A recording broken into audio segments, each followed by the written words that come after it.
Now we're going to work on the concept of the arm bar. So I want you to picture an arrow coming back from his elbow, pointing out this way. If the arrow points up, then I need to push that way. If it points here, I push there. If it points down, I push down.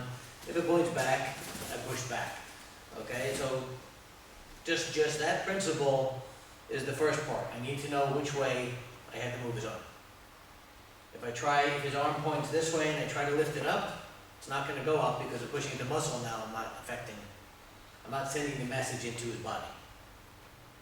So, now that we know that, here's the other thing that's important. I'm not pulling with his arm. If I do here, that means I'm trying to manipulate his whole body. If he resists and pulls back the other way, now we have a tug of war, even if I'm on the point. So I don't want to alert his body that I'm trying to do something. He knows, but instinctively, if I do this, his body goes that way. If I do this, his body does this, without really even thinking.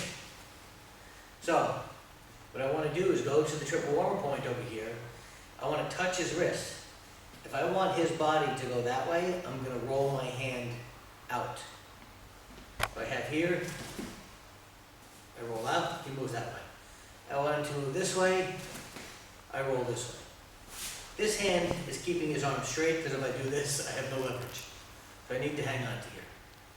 So he'll go where I want him to go. Even if I want him to go straight, I'm going to roll and push that way. So I can manipulate him the direction I want him to go, but this is what's the driving force. That to me is most important, okay? Even if, in some styles, you'll see that they push down in the arm. I can't push like this. He'll resist because I'm pushing really into that leg.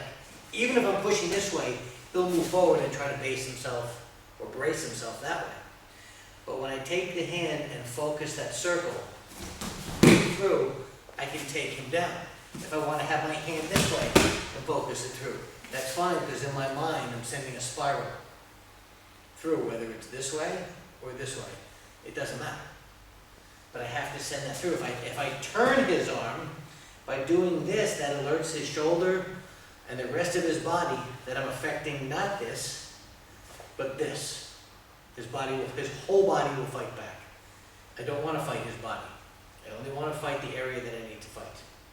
In this case, at this point, in doing that, that gives me the reaction that I need. So, focus on this. Boom.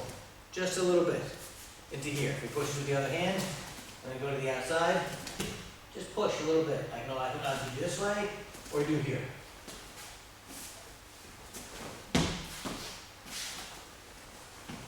And do it back and forth, and don't tell your partner which way you're going to do. You just watch the reaction.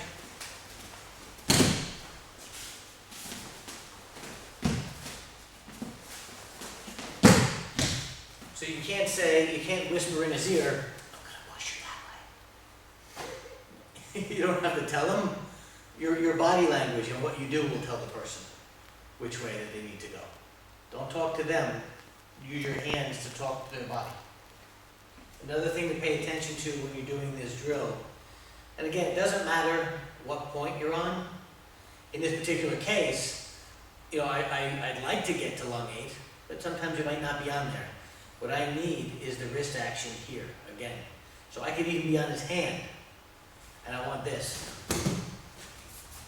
I want this hand to do this. If I'm on the point, better, yes.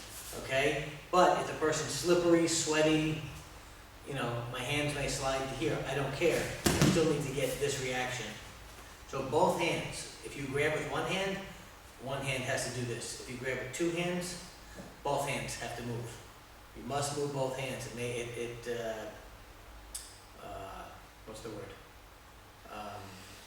Amplifies the technique. Okay? Try it.